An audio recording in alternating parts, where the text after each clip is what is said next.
Hello and welcome to this energy deregulation training video. My name is Matt Rasmussen, and over the next several minutes I'll explain to you how energy deregulation works and what it can mean for you and your family's home utility bill.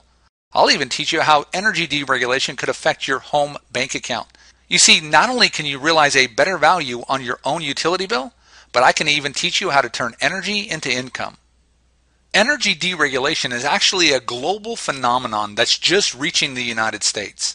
State after state in the United States are deregulating their utilities, allowing consumers choice where they've never had choice before. This allows competition, and as we know, competition often leads to lower prices. For generations in most states, consumers were subjected to what's called a monopoly in regards to who they received their gas and electricity from. You see, in most states, one company controlled both the distribution and the generation of energy. Therefore, they could dictate what the price of that commodity was for the consumer. And as we know, when there's no competition, there's no reason to reduce costs. What energy deregulation did was break up those monopolies, forcing them to get rid of the generation portion of their business and still keeping the distribution.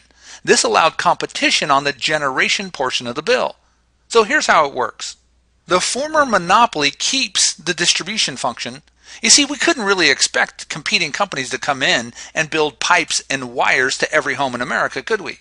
So the distribution stayed with the monopolies, but what happened is consumers now have choice of the generation portion of their bill. In other words, the actual commodity of energy is now open to competition, giving consumers choice where they never had choice before.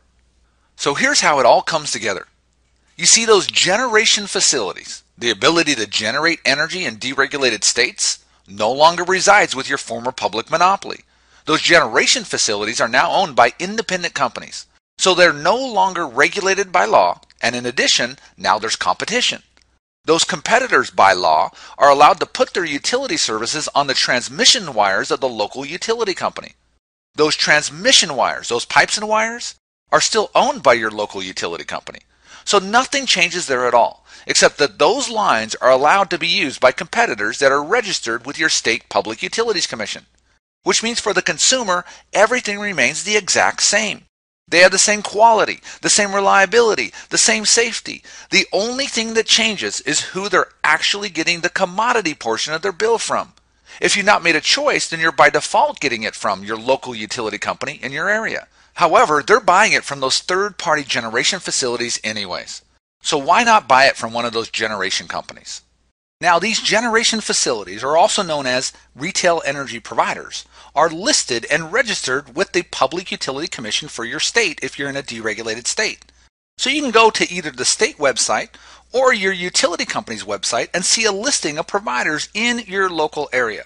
The one thing that's important to remember is that these retail energy providers are not in direct competition with your local utility company. Here in California, we're deregulated natural gas, and the local utilities cannot generate natural gas. They buy it from these third-party generation companies. This provides a completely seamless process for the consumer, allowing the consumer to have the same reliability, the same quality. Nothing changes for the consumer except the actual price that they're paying for the actual commodity of the utility.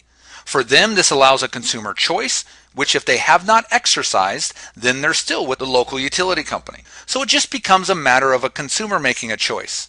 However, on the other side, there's also an income opportunity here, where individuals can learn how to make money off of energy bills. Could you imagine turning energy bills into income?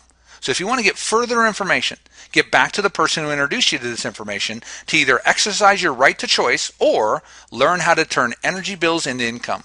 My name is Matt Rasmussen, and thanks for watching this educational video.